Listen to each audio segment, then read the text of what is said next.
오늘은 창세기 30장 말씀을 통하여서 굽어 살피시는 하나님이라는 제목으로 함께 말씀을 나누게 합니다. 우리가 잘 아는 말 중에 걷는 놈 위에 뛰는 놈이 있다. 그리고 뛰는 놈 위에는 나는 놈이 있다라는 말을 잘 아실 것입니다. 한 분야에서 아무리 뛰어나더라도 자기보다 더 뛰어난 사람이 있다라는 것을 생각하면서 자만하지 말라라는 뜻을 가지고 있는 단어입니다. 계속해서 설교를 간헐적으로 좀 하긴 하지만 야곱에 대한 이야기를 나누고 있습니다. 창세기 말씀을 자세히 보면 야곱은 매우 뛰어난 사람이었습니다.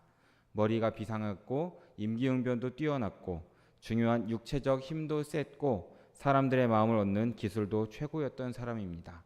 뭐 하나 빠지는 것이 없는 사람이었습니다. 하지만 그래도 야곱의 얘기를 계속해서 좀 보면 약점도 분명히 보이는 것도 사실입니다. 신앙적인 부분, 사생활 부분이 좀 취약했던 것도 사실입니다. 하나님을 제대로 의지하지 않았고 가정을 잘 다스리지 못한 것도 사실이었습니다. 그러나 이런 내면과 사적인 영역은 그렇게 사람들에게 잘 드러나지 않았을 것입니다. 그러니까 겉으로는 아무 부족함 없는 아주 유능한 사람, 그것이 야곱의 모습이었다라는 것입니다.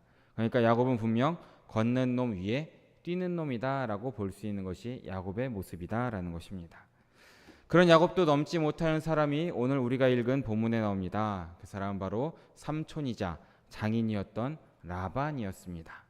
똑똑하고 철저한 사람이었습니다. 적어도 돈에 관련해서는 야곱이 도저히 따라갈 수 없었던 사람이 바로 라반이라는 사람입니다. 이른바 뛰는 놈 위에 나는 놈이다라는 것이죠. 창세기 30장 25절부터 시작되는 우리의 오늘 읽은 본문은 뛰는 놈 야곱과 나는 놈 라반이 치열하게 머리 싸움을 벌이는 내용을 담고 있습니다.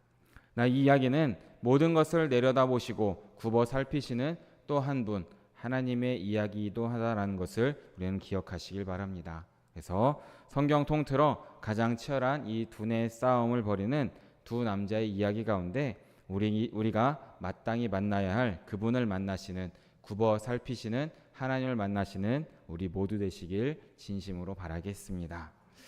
먼저 오늘 본문 앞에 있는 25절과 26절의 말씀을 함께 읽어보기 원합니다. 함께 읽어보겠습니다. 라헬이 요셉을 낳았을 때에 야곱이 라반에게 이르되 내가 외삼촌에게서 일하고 얻은 처자를 내게 주시어 나로 가게 하소서.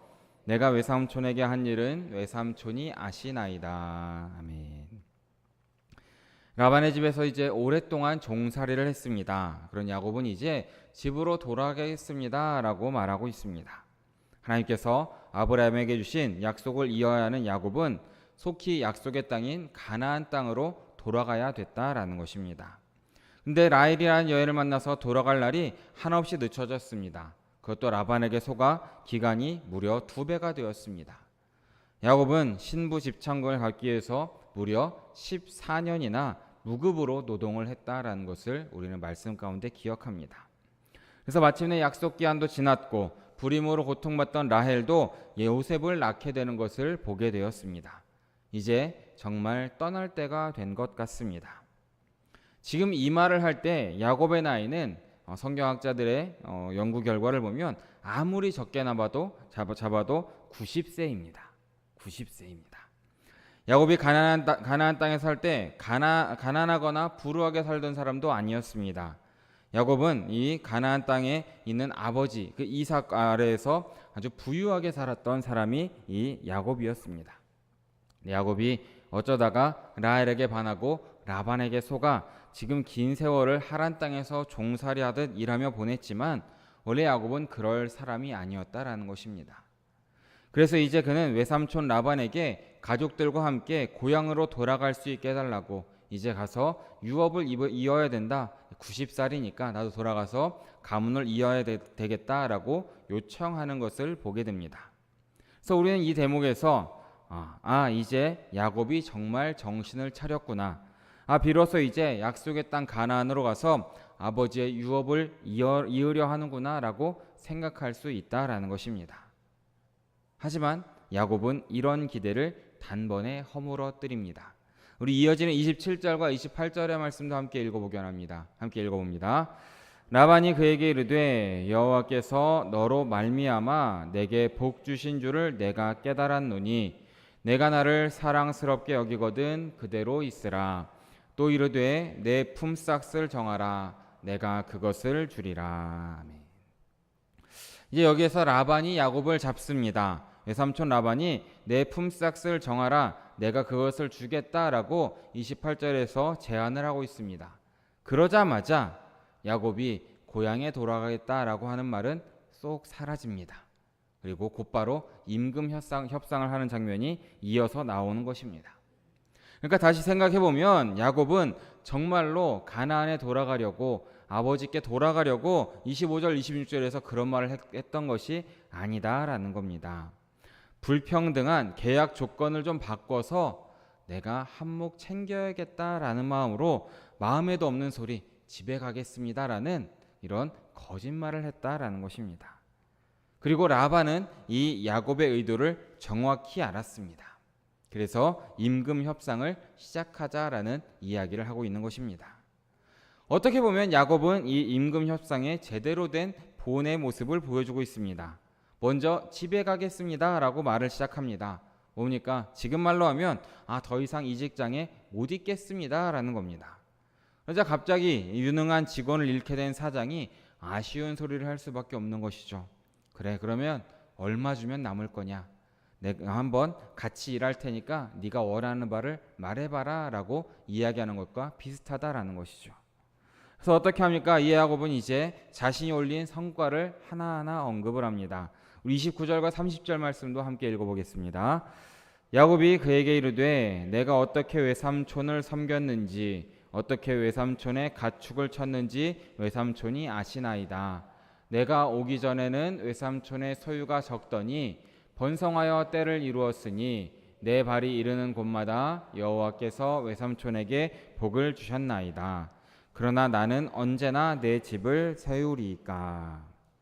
여기서 야곱은 자신이 얼마나 많은 일을 했고 그 일을 통해 라반이 얼마나 많이 얻게 됐는지를 이야기하고 있습니다. 그리고 이제 수익을 정당하게 분배받지 못한 서운한 마음을 이렇게 표현하고 있죠. 그러나 나는 언제나 내 집을 세우리이까 라는 겁니다. 지금도 그렇지만 이 당시에도 집을 사는 것이 참 어려웠나 봅니다. 그래서 야곱도 자신의 집을 세우지 못하는 사실을 밝히면서 신세 한탄을 하고 있는 것을 보게 되는 것입니다. 사장되는 라반이 들어보니까 틀린 말도 아닌 것 같습니다. 그러다 보니까 어떻게든 유능한 직원, 일 잘하고 또 그동안 했던 것도 좀 미안한 마음으로 이제 생각한 사장은 31절 초반절에서 역으로 이렇게 제안을 합니다. 내가 무엇으로 너에게 줄까라는 것을 말하고 있습니다. 야곱이 정말로 25절에서 집에 돌아가서 가문을 이어야겠다라는 마음이 있었으면 라반이 아무리 잡아도 뿌리쳐야 하는 것이 맞습니다.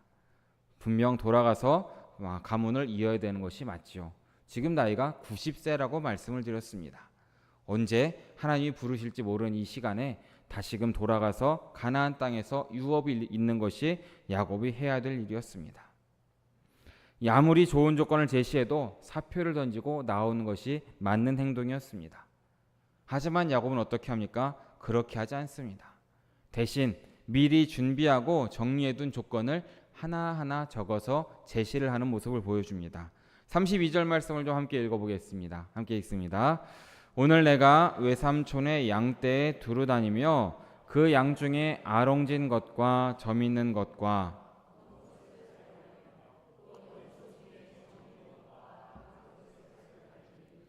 이 같은 것이 내 품삯이 되리이다. 아멘.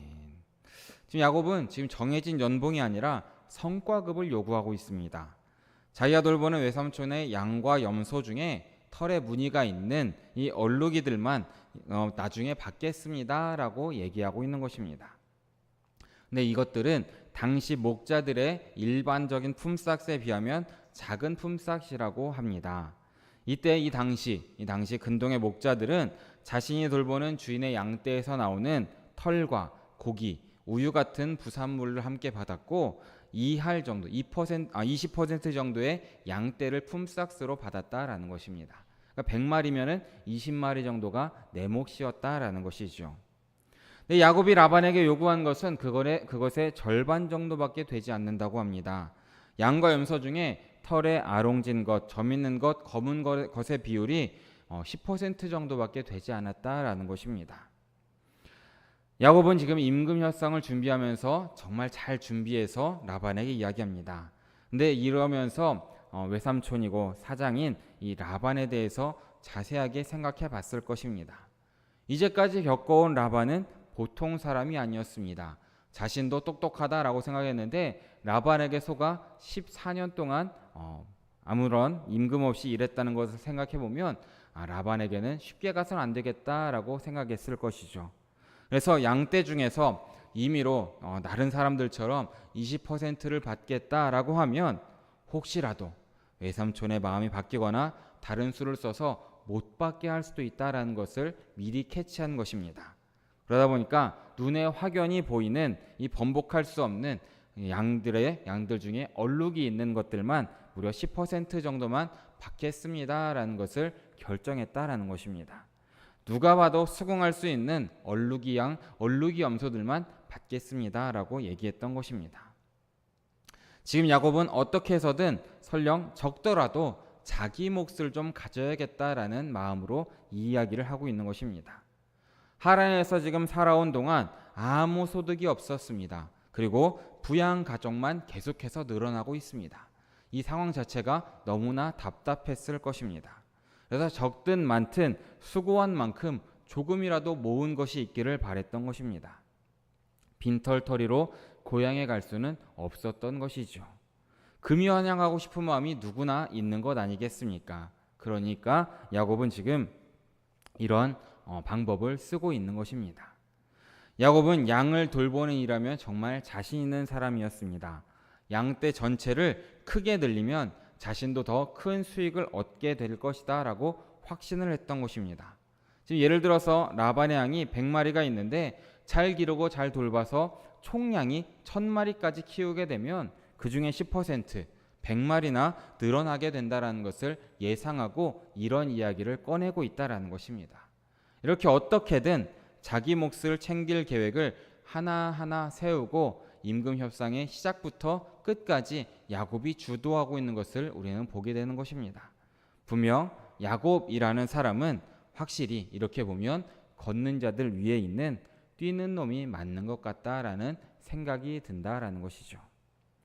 이 야곱의 치밀한 계산, 임금 협상에 어떤 문제가 생기겠습니까? 아무 문제가 생길 것이 없습니다. 누가 봐도 이 조건은 사장에게 일방적으로 유리한 조건입니다. 다른 사람에게는 20%를 줘야 되는데 10%만 받겠다고 하니까 지출이 반으로 주는 것입니다. 직원도 마찬가지입니다. 직원도 노력여에 따라서 안정된 수익이 보장될 수 있는 이런 서로 간의 윈윈인 그런 조건이다라는 겁니다. 사장 입장에서도 또 사원 입장에서도 서로 좋은 이런 좋은 조건인 것이죠.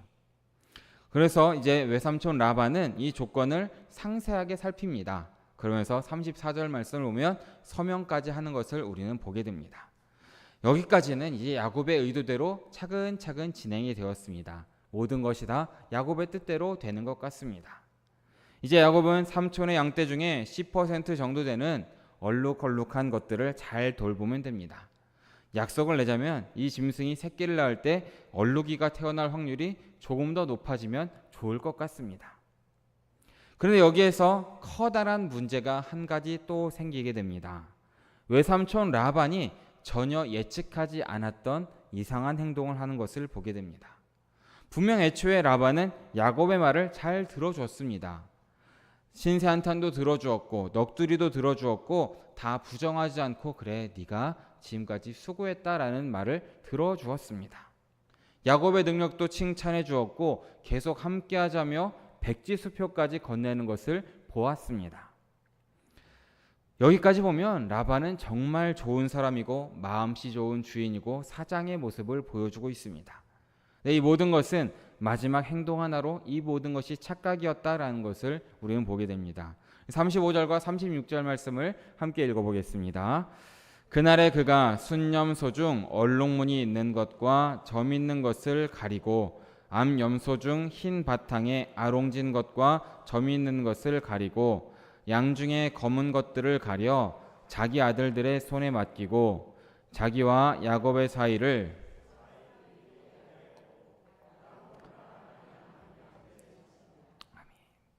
여기서 35절 초반절에 나오는 그날이라는 것은 임금 협상이 이루어진 바로 그날을 말하는 것입니다. 아마 임금 협상이 잘 됐다고 생각했던 야곱은 바로 그날 가족들에게 가서 앞으로는 이제 나에게도 수입이 생길 것이고 이제 이것을 기반으로 우리도 독립할 준비를 하면 된다라고 말했을 것입니다. 근데 바로 그 시간에 라반은 다른 행동을 하기 시작한 것입니다. 단 하루도 지체하지 않습니다. 협상을 맺은 바로 그날 오후가 됐든지 저녁이 됐든지 직접 양떼로 갑니다. 그래서 얼룩이들을 선별해서 아들들에게 맡깁니다. 그래서 야곱이 목축하는 곳에서 사흘길 떨어진 곳에 가서 이것들을 목축을 해라라고 지시를 하는 것을 보게 됩니다. 야곱이 돌보던 짐승 중에 10분의 1을 차지하는 얼룩이들을 주지 않으려는 것은 물론이고 앞으로 야곱이 돌보는 양떼 가운데에서도 얼룩이가 나올 비율을 최소화하는 조치를 취하고 있다는 것입니다. 혹시라도 이것들이 다른 하얀 것과 교배를 해서 혹시라도 얼룩이가 또 나올 수 있는 이런 것들을 막기 위해서 애초에 격리시켰다라는 것을 보여주고 있는 것입니다. 정말이지 라반답게 정말 치밀한 모습을 보여주고 있습니다. 야곱은 많지 않더라도 조금이라도 안정된 수입을 원했습니다. 그래서 다른 목동과는 다르게 반밖에 안 되는 10%만 원했던 것입니다. 라반은 그 정도까지는 허용해 줄 것이다 라고 생각했습니다. 딸 둘도 모두 야곱과 결혼을 한 명색이 장인이지 않겠습니까?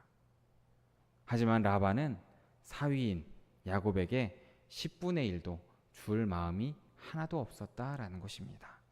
뛰는 야곱이를 헐헐 날아다니는 라반의 모습을 우리는 바라보게 되는 것입니다. 근데 이 라반의 모습에서 한 가지 중요한 것이 있습니다. 라반도 여호와 하나님을 섬기는 사람이었다라는 것입니다. 라반 역시도 성도였다라는 사실을 우리는 짚고 넘어가야 된다라는 것입니다. 오늘 본문 27절의 말씀을 좀 다시 함께 읽어보게 합니다. 27절입니다. 라반이 그에게 이르되 여호와께서 너로 말미암아 내게 복 주신 것을 내가 깨달았노니 내가 나를 사랑스럽게 여기거든 그대로 있으라. 지금 라반은 야곱을 통하여서 자기의 재산이 조금씩 늘어나는 것을 자기의 눈으로 보았을 것입니다. 그리고 지금 여기에서 그 부가 여호와 하나님께서 야곱으로 인하여서 나에게 주셨다라는 것을 깨달았다라고 고백하는 장면을 보게 되는 것입니다. 여기 나오는 깨달았다라는 단어의 원어를 보면 점을 쳤다라는 의미도 함께 가지고 있습니다. 그러니까 좀 더 자세하게 보면 일반적인 방법이 아니라 신적인 방법으로 알아냈다라는 뜻을 함께 가지고 있는 것이 이 깨달았다라는 단어의 뜻입니다. 그러니까 라반은 어쩌면 그 집안에서 점치는 사람이었거나 종교 지도자였던 것으로 우리는 여기에서 추측할 수 있습니다. 그런 이 라반의 입에서 하나님, 여호와 하나님이라는 단어가 나왔다라는 것입니다. 라반은 양떼가 엄청나게 늘어난 것은 내가 이래서도 아니고 네가 잘나서도 아니다. 바로 이 모든 것은 하나님께서 너를 통해 내게 주신 복이다라고 이해하고 믿고 있었다라는 것입니다. 그러니까 라반 역시도 지금 하나님께서 살아계시고 역사하시는 분임을 인정하고 있는 바로 신자였다라는 것을 우리는 보게 되는 것입니다. 라반은 하나님의 뜻에 순종하는 모습도 보여줍니다. 한 장 뒤에 있는 31장 29절의 말씀도 함께 읽어보겠습니다. 너를 해할 만한 능력이 내 손에 있으나 너희 아버지의 하나님이 어젯밤에 내게 말씀하시기를 너는 삼가 선악간에 말하지 말라 하셨느니라. 아멘. 이렇게 하나님의 말씀에 순종하는 모습도 보여주는 것이 라반의 모습이다라는 것입니다.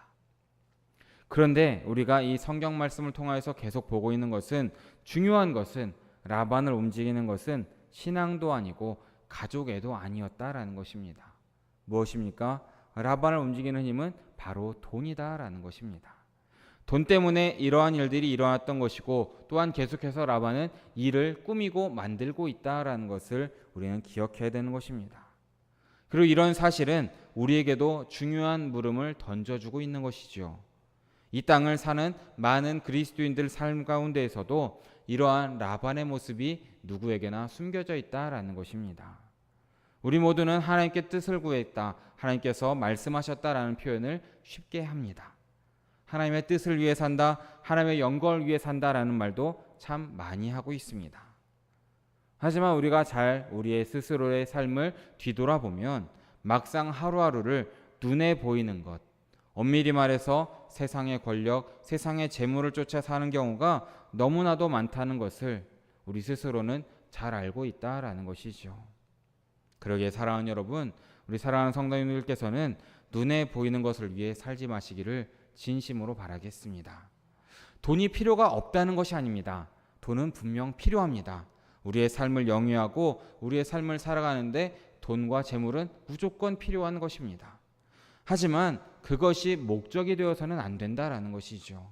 그것이 하나님 위에 있어서는 안 된다라는 것입니다. 말로만 하는 신앙이 되어서는 안 된다라는 것을 마음에 새기시길 진심으로 바라겠습니다. 오늘은 맥추감사 주일입니다. 지나간 반년을 다시 한번 살펴보시길 바랍니다.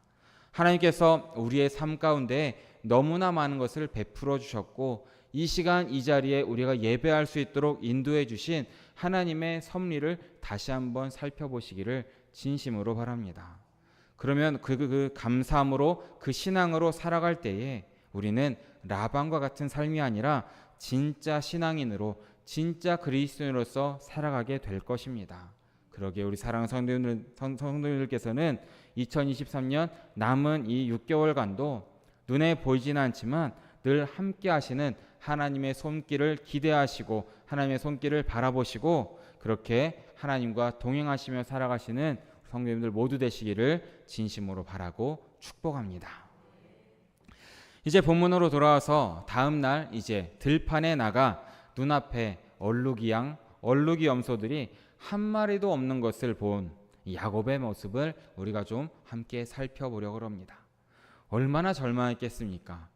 어제까지만 해도 저건 내 거라 라고 기쁜 마음으로 봤을 텐데 다음날 아침이 되니 한 마리도 보이지 않습니다. 양들이 다 하얀색만 있습니다.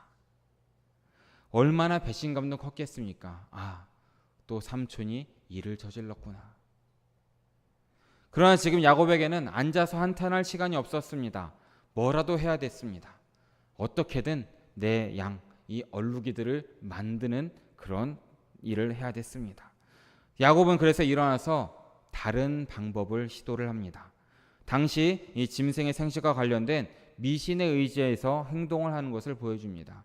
우리 오늘 본문 37절과 38절의 말씀을 함께 읽어보기 원합니다. 함께 읽습니다. 야곱이 버드나무와 살구나무와 신풍나무의 푸른 가지를 가져다가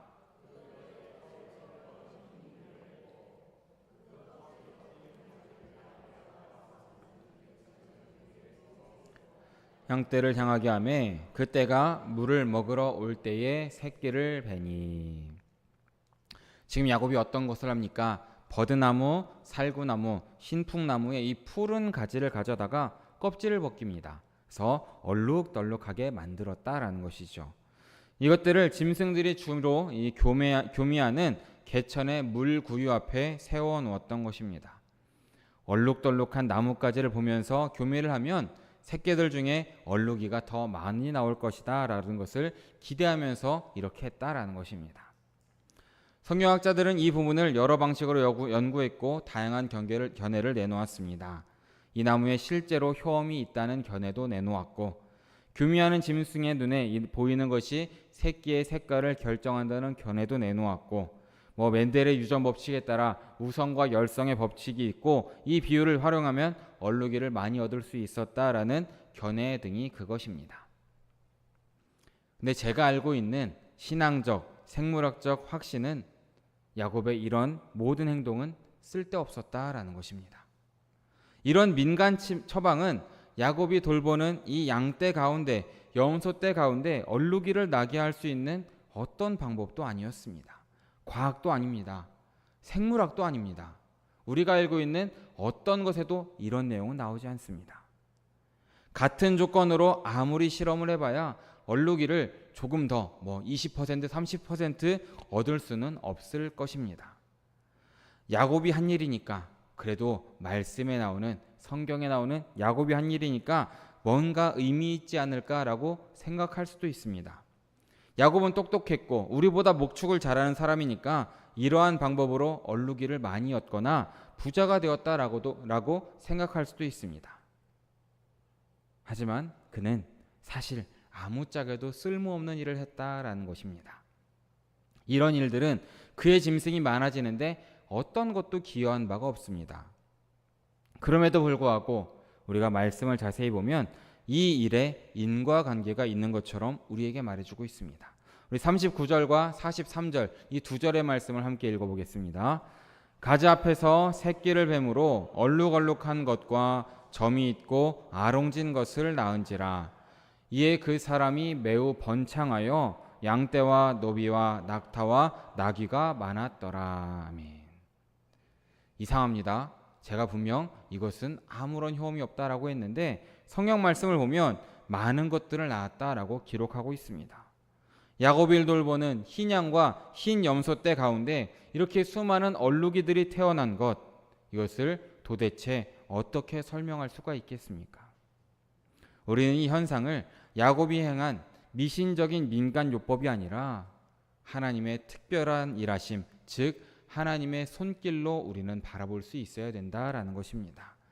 야곱이 뭔가 효과 있는 조치를 취했기 때문이 아니라 하나님의 역사가 지금 이 순간 이 자리 가운데 임했다라는 것을 믿으시기 바랍니다. 지금 하나님께서는 야곱과 라반 사이에 일어나고 있는 모든 일들을 하나하나 보고 계십니다. 야곱이 이런 식으로 라반에게 또다시 모든 것을 빼앗기도록 내버려 두실 수가 없었던 것입니다. 그래서 야곱의 인생에 다시 한번 찾아오셨습니다. 그래서 31장에 가면 얼룩이들이 늘어난 원인에 대해서 야곱도 하나님이 나와 함께 하셨구나라는 것을 고백하는 장면이 나옵니다. 31장 9절의 말씀을 함께 읽어보겠습니다. 하나님이 이같이 그대들의 아버지의 가축을 빼앗아 내게 주셨느니라. 아멘. 자신을 쫓아온 라반의 아들들에게 모든 것을 빼앗아갔다라고 외치면서 죽이려고 찾아온 라반의 아들들에게 야곱이 이렇게 외치고 있다라는 것입니다. 하나님께서 이 모든 상황 가운데 들어오셔서 이 모든 일이 생겨났다라는 것을 드디어 야곱도 깨달았다라는 것이죠. 하나님께서 야곱을 부당하게 대하는 라반의 양떼를 빼앗아서 수고한 야곱에게 선물하셨다라는 것입니다. 왜 이렇게 하나님께서 야곱의 인생에 이렇게 또 개입을 하시겠습니까? 그것은 바로 아까 샬롬 찬양대가 찬양하신 것처럼 하나님께서는 약속을 지키시는 분이기 때문이다라는 것을 믿으시기 바랍니다. 창세기 29장과 30장에 계속해서 나오는 이 모든 사건은 하나님께서 베델에서 만난 야곱에게 그 하신 약속이 그의 인생에서 어떻게 성취되는지를 우리에게 하나하나 보여주는 장면이다라는 것입니다. 하나님께서는 야곱이 많은 자손을 낳을 것이고 큰 민족을 이룰 토대를 쌓게 될 것이다 라고 그에게 약속하셨습니다. 그래서 야곱은 어떻게 됩니까? 30장에서 자식 낳기 경쟁을 통하여서 무려 11명, 12명의 아들을 이미 얻게 되는 것을 우리는 보게 되는 것입니다. 또 하나님께서는 이런 약속도 하셨지요. 야곱에게 내가 복을 받을 것이고 그 복을 다른 사람에게도 나눠줄 것이다 라는 이런 약속도 하셨습니다. 그래서 오늘 우리가 읽은 이 30장 후반절에서 야곱은 바로 이 풍요를 누리게 된다라는 것을 바라보게 되는 것입니다. 그러게 우리가 이 말씀을 통하여서 바라볼 수 있는 것이 있습니다. 그것은 야곱도 라반도 생각하지 못한 것입니다. 무엇입니까? 뛰는 놈 야곱, 그 위에 나는 놈 라반이 있었다면 그 둘을 위에서 굽어 살피시는 분이 계시다라는 사실입니다. 바로 하나님께서 굽어 살피심을 믿으시기 바랍니다. 하나님께서 이 모든 상황을 하나님께서 원하는 방향으로 조금씩 이끌어 가고 계시다라는 것입니다. 야곱은 자기 정도의 머리만 되면 인생의 문제를 스스로 해결할 수 있을 것이라고 생각했습니다. 라반도 자기 정도의 지혜와 힘이면 충분히 나의 재산을 지킬 수 있을 것이다 라고 생각했을 것입니다. 하지만 저 위에서 굽어 살피시는 분, 하나님께서 우리의 삶의 무대에 오시면 우리의 지혜, 우리의 생각, 우리의 머리면 아무것도 아니다라는 사실을 믿으시기 바랍니다. 사랑하는 여러분, 때로 하나님께서는 너무 멀리 계시는 것처럼 느껴질 때도 있습니다. 우리의 힘과 우리의 능력 가지고 이 세상을 살아가기 너무 어렵게 느껴질 때도 분명히 있는 것입니다. 그래서 우리는 우리의 갖은 궁리를 내면서 우리 스스로 인생의 길을 준비하고 우리의 준비한 길에서 성공하기를 기대할 때가 참 많이 있다라는 것이죠. 하지만 우리는 한 가지를 꼭 기억해야 됩니다. 우리를 굽어 살피시는 하나님의 눈에 우리의 행동이 어떻게 보일지를 늘 기억해야 된다라는 것입니다. 그러게 시편 127편 1절 2절에서는 이렇게 우리에게 말씀하고 있습니다. 함께 읽어보겠습니다. 여호와께서 집을 세우지 아니하시면 세우는 자의 수고가 헛되며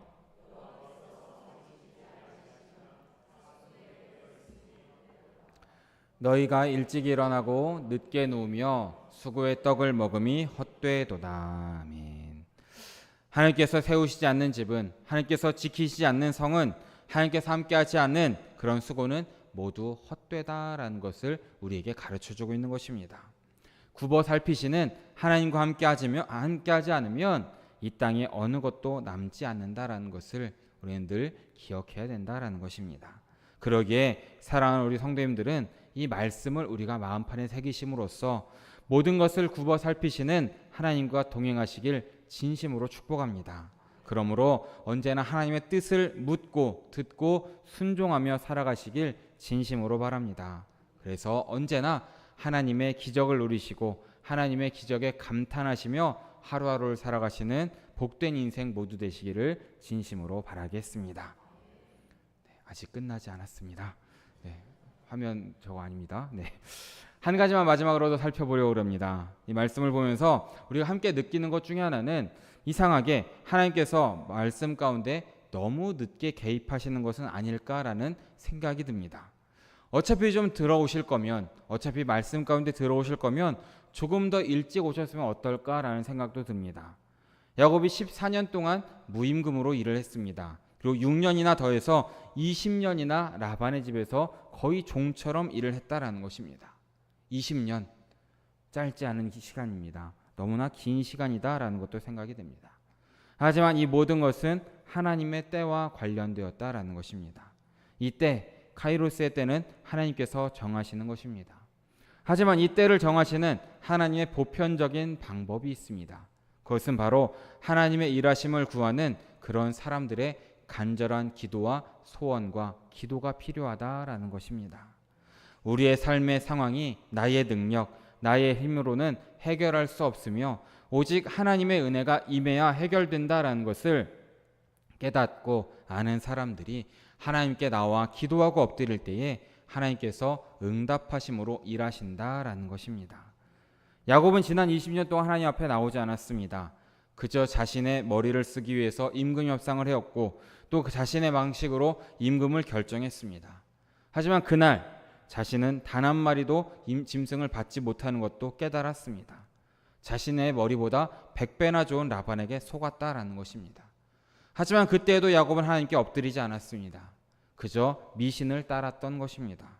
나뭇가지 껍질을 벗겼고 짐승들이 교미하는 곳에 그저 심어 놓았습니다. 그때에도 하나님 앞에 나아가서 비참함을 토로하지 않았습니다. 하나님의 은혜를 구하지 않았습니다. 자신이 똑똑하다고 생각했습니다.